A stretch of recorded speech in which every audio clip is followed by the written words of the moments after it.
अस्सलाम वालेकुम, मैं मोहम्मद इमरान। तुसी दे पै यूट्यूब चैनल इमरान टावरी दा जी। दोस्तों अज असीं तुहानूं दिखाने कि साडा चूजा कितने दिन दा है और ओदा बॉडी वेट वजन कितना वा और इन्हां दिनां दे विच किहड़ी-किहड़ियां चीज नूं नोट करना पैंदा है, किहड़ी-किहड़ी बीमारियां दे इत्थे खतरा होंदा वा वो भी चल के तुहानूं दिखाने हैं। अगर उन्हां बीमारियां नूं ना कवर किया वजे फिर सानूं कितना नुकसान हो सकता है और कितनी एक परेशानी का सामना करना पै जाता है। हुण असीं चलते हैं अंदर और तुहानूं दिखाने हैं कि चूजा कितने दिन का है और इस टाइम कितना वजन है और किहड़ी-किहड़ियां चीज़ां नोट करनियां पैंदियां चूजे दियां और किहड़ी-किहड़ी बीमारियां सानूं इन्हां दिनां दा सामना करना पै सकदा। हुण चलते हैं अंदर और तुहानूं दिखाने हैं कि अंदर की सूरत हाल है।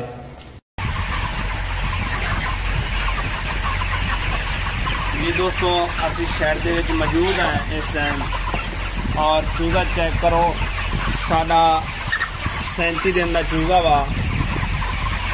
ਇਹਦਾ ਬਾਡੀ वेट टैंपरेचर बाडी वेट ਜਿਹੜਾ ਇਹਦਾ ਹੈਗਾ ਇਸ ਟਾਈਮ 2100 ग्राम हैगा।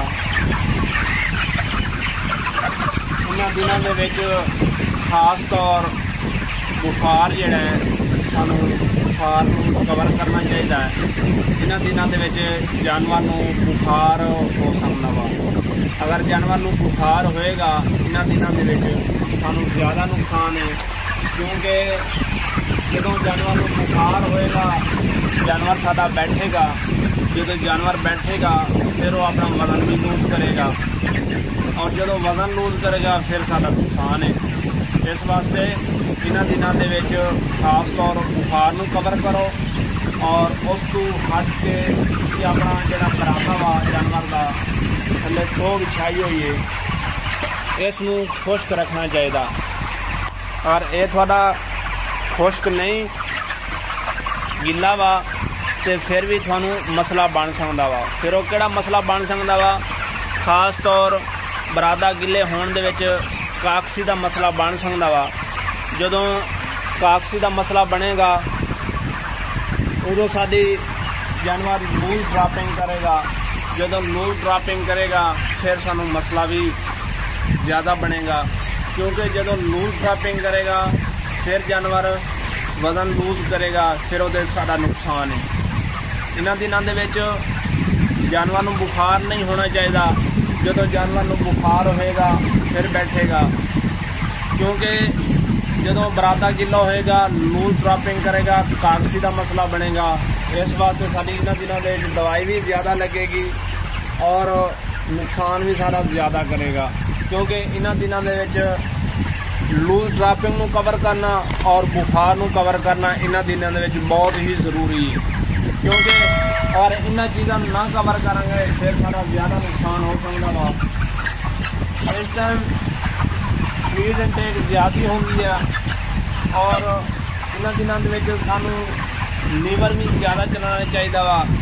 लीवर के नाल सपोर्टेड चीज़ां होर विटामिन ई वगैरह देनी चाहिए ने और अंतरी वास्ते कोई ना कोई चीज़ ज़रूर दियो, क्योंकि जानवर लूज ड्रापिंग ना करे। क्योंकि फीड इनटेक ज़्यादा की जाती है, फीड इनटेक ज़्यादा की जाती है तो इससे लूज ड्रापिंग कराने का खतरा होंदा वा। जानवर को लोड ज़्यादा होंदा, प्रोटीन ज़्यादा होंदी है फीड दे विच। इन्हां दिनां दे विच फिर लीवर ही खराब होएगा। अगर लीवर नूं मसला बनेगा फिर भी ज़्यादा मोर्टेलिटी करेगा, क्योंकि जानवर जो फीड खाएगा उदों लीवर फटेगा, लीवर फटेगा फिर मोर्टेलिटी ज़्यादा करेगा। इस वास्ते नाल नाल लीवर भी चलाना चाहिए वा। क्योंकि टॉक्सन का भी मसला आ सकता वा, टॉक्सन भी थानू चलाना चाहिए वा।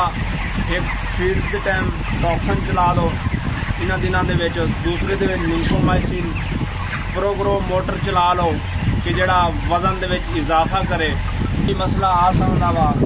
इस वास्ते इन्हां दिनां दे विच खास तौर अंतरी बुखार वाली नज़र होनी चाहिए कि जानवर नूं ना बुखार होए ना इहदा अंतरी का मसला बने, क्योंकि इन्हां दिनां दे विच ये मसला बनेगा फिर ज़्यादा नुकसान है। हुण अगे सर्दियाँ आ रही हैं, सर्दियों के भी काफ़ी मसले मसाइल बनते हैं।